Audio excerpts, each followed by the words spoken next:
presented by PY Films। है DJ वाला लगा पवन पूर्वे के गाना।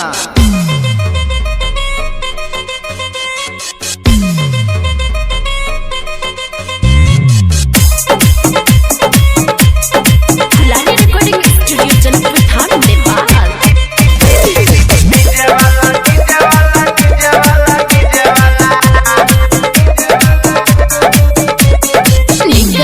गाना बजाना रे डीजे के बेस बढ़ाना रे, निक निक गाना बजाना रे डीजे के बेस बढ़ाना रे। डीजे वाला डीजे वाला डीजे वाला डीजे वाला दारू पी के देह पर कूद जतो डीजे वाला। डीजे वाला सुन के छोरी डीजे वाला दारू पी के देह पर कूद जतो डीजे वाला।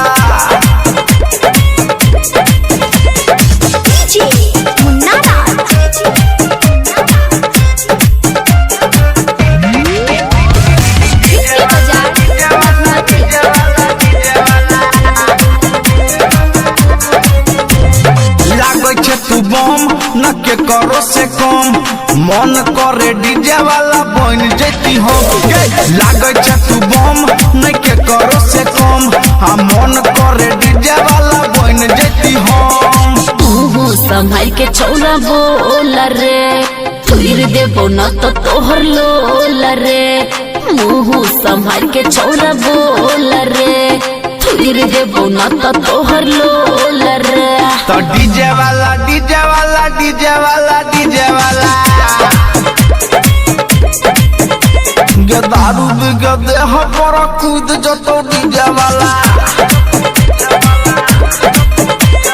डीजे वाला सुन के छोरी डीजे वाला दारू पी के देह पर कूद जतो डीजे वाला।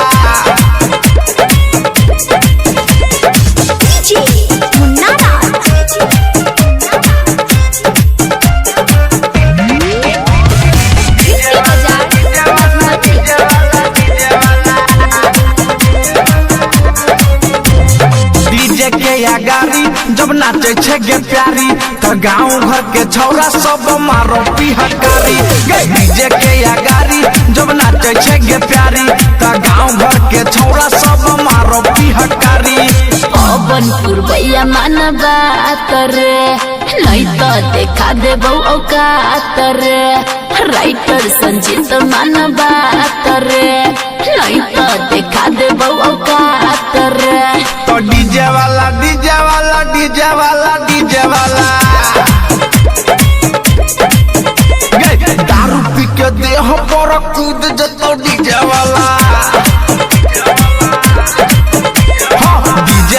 डीजे वाला सुन के छोरी डीजे वाला दारू पी के देह पर कूद जतो डीजे वाला। दुलारी रिकॉर्डिंग स्टूडियो जनकपुर धाम नेपाल।